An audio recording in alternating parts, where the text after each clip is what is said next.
អាពេលកូននៅតូចហ្នឹងថាងកាលបានកូនធំដល់តែពេលកូនធំកាន់តែរកពេលទៅនេះអត់ឃើញទៀតហើយបើថ្ងៃណាដែលអត់ត្រូវជូនកូនទៅរៀនណាក៏នៅតែជូនកូនមកដើរលេងក្រៅដែរអត់ចង់នៅផ្ទះទេធុញតែដល់ពេលមកដើរលេងក្រៅទៅស្រូបយកខ្យល់អាកាសឲ្យវាស្រស់ស្រាយតែអាកាសធាតុនេះវាមានស្រស់ស្រាយដោយការគិតណាបងប្អូនអើយក្តៅឡើងចង់ជូរសក់ហើយអូនចែនវិញឲ្យតែមានកន្លែងឲ្យគាត់លេងនៅក្រៅហត់លេងចឹងណាគឺលេងអត់មានស្គាល់ក្តៅស្គាល់ខ្លាចសាច់អីទេ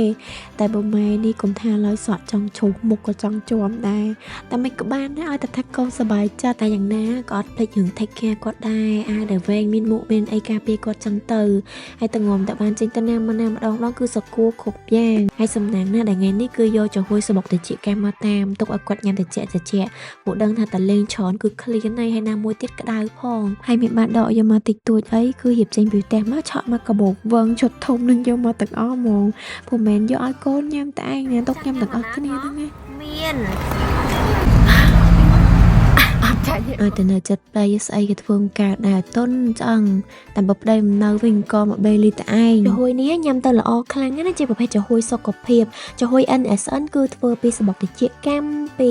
ទៅដល់កូសូហើយនឹងផ្លែឈើធម្មជាតិស្រស់គ្រប់មុខហ្មងគេរក្សាទុកក្នុងទូតិចមិនមែនជាប្រភេទចំហួយកំប៉ុងស្រាប់មានសារធាតុរក្សាទុកអីយកមកឲ្យកូនញ៉ាំយកមកឲ្យក្មេងញ៉ាំឯណាបងប្អូនហើយវាល្អសម្រាប់មនុស្សគ្រប់វ័យហ្មងទាំងមនុស្សចាស់ឬមួយក៏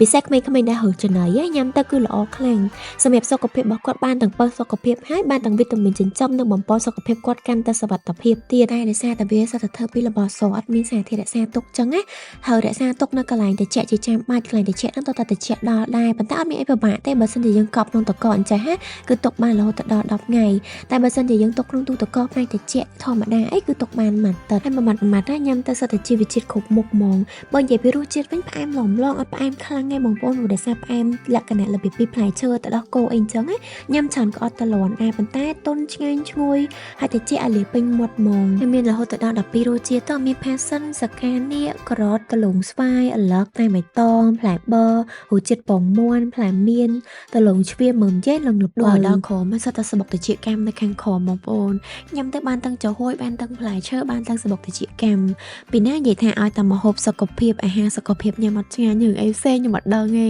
តែបើជាមួយសបុកតិចកម្មធម្មជាតិសុខភាពរបស់ NSN ណាគឺគាត់ច្នៃសបុកតិចកម្មជាចំហួយជាស៊ុបឆ្ងាញ់សាហាវហើយបើនិយាយពីទឹកតិចកម្មខាងគាត់វិញណាបទពិសោធន៍គឺចិត្ត20ឆ្នាំឯណាទាំងអស់គ្នាក្លិនឈ្ងុយខាប់ស្រស់ញ៉ាំទៅលក្ខណៈថាសិតតែសបុកតិចកម្មពេញមាត់ហ្មងណាបងប្អូនដែលចង់បានសបុកតិចកម្មដែលថ្មីស្រស់ធម្មជាតិប៉ិតណាជាពិសេសម៉ាក់ដែលកំពុងតែពោះចង់ញ៉ាំពៅកលាំងពៅកូនសុខភាពនិងសម្រស់អីហ្នឹងបងទុកចិត្តលើ MSN បានមើលតែមើលអូនចែនញ៉ាំនេះទៅដឹងថាឆ្ងាញ់ប៉ុណ្ណាហើយបងប្អូនតិចកម្មមួយម៉ាត់បាយម៉ាត់តែមេឃក្តៅចេះផកបានជាក់